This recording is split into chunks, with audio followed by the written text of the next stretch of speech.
Happy New Year. Although maybe I'm a little bit late as it's now, what is it, the 12th, but Happy New Year nonetheless.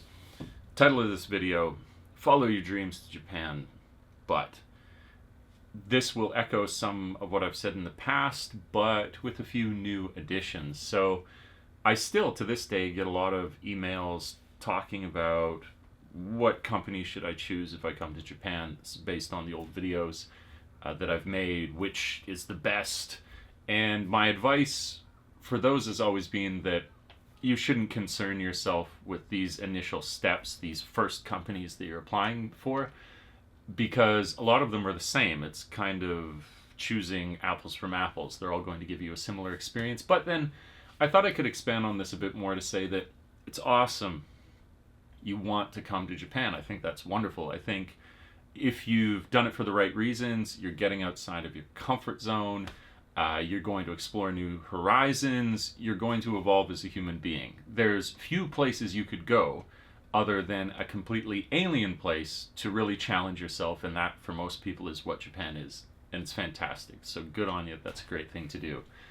But it's astonishing to me how many people do that, often with the intention of doing it in the long term, but they haven't actually given any consideration to how they would reach that long term. They have this habit of wishful thinking that only sees the immediate step, which is to get here, but doesn't consider what they would do afterwards. And why I would make this video, why I think it's so important, is that a lot of people come over and they get in the usual way. They've come to Japan and they've come to teach, but then because they've made no further steps, no further plan of action, then they become embittered. I think it's a boring, old, tired trope of someone who is an English teacher in Japan who doesn't leave the country on good terms, but instead leaves it very bitterly, feeling disillusioned with the system. And well, I can understand there's grievances. Nowhere is perfect. And there's going to be things that I might agree with and why they're upset and why they might leave. For the most part, I still think sole responsibility lays with them, that they hadn't planned so well. So basically what I'm appealing to in this video, and I'll try and give examples of some things that you could do, is that you should really consider, if you've followed your dream to Japan and if you have any sort of intention to stay here in the medium to long term, say somewhere between 5 to 10 years, that what you should be doing when you come over is, first of all, not obsessing about the first place that you're going to get employment. So be that Berlitz or Interact or Jet, or I could name dozens more. It really doesn't matter. That would be my first suggestion to you, would be worry less about that first place that you're going to.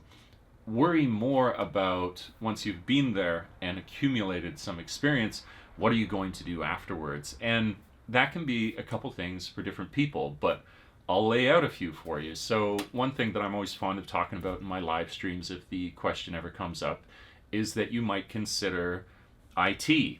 So IT in Japan could be working with servers, working for Amazon, basically working in information technology. And there's a lot of jobs for that here, and they have a number of benefits associated with them. Perhaps most of all is that where at a basic level of teaching, there can be a very fast glass ceiling above you, other than to get into a direct hire position where you might max out at around something like 330,000 yen per month, that IT positions do not max out so quickly. You can do very, very well, you can get full benefits, and you could start an entry level and then you could move beyond that. Some people might then think, well, but I like to teach, and so what is this glass ceiling that you're talking about? How could I get past it? Maybe easily is too strong a word, but you should then plan, if teaching is your thing, to get a master's. And you don't have to get a master's by returning home. You can do distance masters, and they're less expensive than were you to do them in the country, and often nowadays with the state of the world, it's actually what you'd be doing anyway, so it would be some sort of virtual classroom. So getting a master's can be a plan for you. But then there was one I was thinking about recently where the thing that I hesitate most of all is to encourage people to go the creative path. But that's only because I've seen how difficult it was for myself to do this. But the more I thought about it, you could actually get away with it, and you could do it with teaching. So the way that I'd set this up is to say, basically, one of the benefits, there's some upsides and some downsides to being a teacher. One of the benefits is that you are so potentially nomadic, because one thing that they'll often insist upon is that you get no long-term contract. That's a downside. But then the upside of that is that you're quite free to move around. And if you are content, and perhaps you're a little younger and you don't have to worry so much about, oh, I need a nest egg or whatever else, and you have a few years to roam and subsist, then you could use the teaching where you get these large breaks and are placed in some random location to go to a location and explore that for a year, create for YouTube, create, it doesn't even have to be YouTube. Say you're not a video creator, say you're an artist, you just use YouTube as the platform to get whatever your medium of art is out there. And so you are able to pay your rent, pay your bills, and work on your art. And then after a year, if that place has run dry in terms of what you feel you could cover or in close proximity of, you pick up another contract, and then you go somewhere else in Japan, and you live there for a year. So you get incredible life experience where, what do we have but experiences and incredible things to explore. And that's what you're doing. You live in this prefecture for a year, then you live in this prefecture for a year. All the while, you can be practicing and developing your art and building an audience. And you could continue that nomadic lifestyle for ad infinitum, essentially, where I'd not thought about it in that way before. That if you were, it's like you have digital nomads, but this would be like a digital nomad that's a little, it's yearly nomadic, so you would only be making that trip every so often. It is a pain to move, but not so difficult, and oftentimes with these companies, they'll actually help you get residence, so it can be a good option for you. Basically, whether you want to be a creative, you want to be in IT, you want to be a teacher, you should be thinking about maybe business. You could do something from abroad. You'd still do like a distance master's in digital marketing or in some kind of business field. But the most important thing that you could do would be to think about the next step. And if you think about that next step, even if it's only something that you're aiming at, that's the other thing I hope people would consider, is that it doesn't have to be the perfect answer. Oftentimes when you aim at something, it's in the direction of that thing where you've proceeded along the path so far that you see something else that draws your attention and gives you another opportunity. It's more that you simply need to aim at something.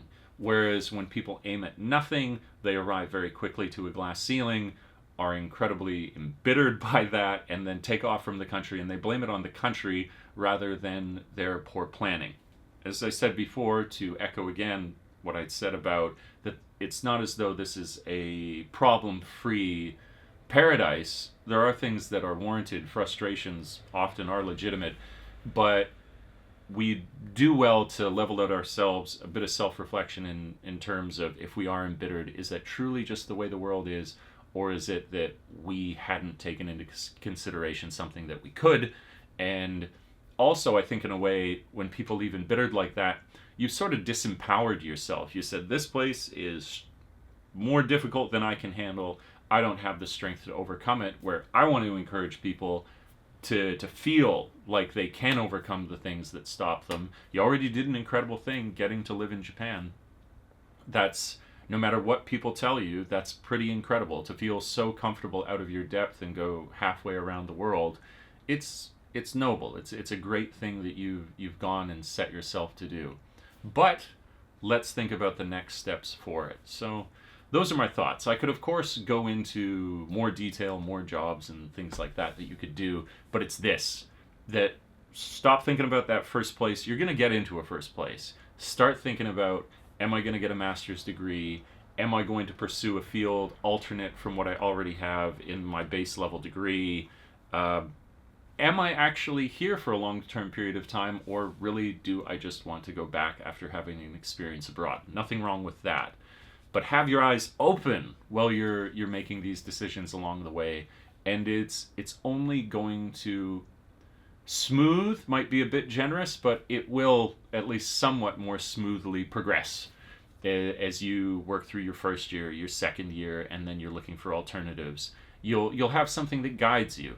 And perhaps that's what it is more than anything else. None of these are a guarantee. As I said, you could proceed along the path, and then this over here on the path draws your attention, but you are guided by something, and that guiding force is what pulls us into the next day and keeps us accountable to ourselves, where we feel life isn't pulling us along, we're going along with life. We are hand in hand in the adventure forward. Thanks so much for watching. I had thought I'll make a few more of these videos where it's not so purely artistic, and we could talk, and I can talk to you in the comments, and I could get reacquainted with people who are enjoying what I make on the channel, where an artistic video doesn't exactly elicit a lot of conversation. It's more like, that's cool, and then you move on with your life. Thanks again. Happy New Year's again. Take care out there. Hug the ones you love, and I'll catch you in the next video. Peace.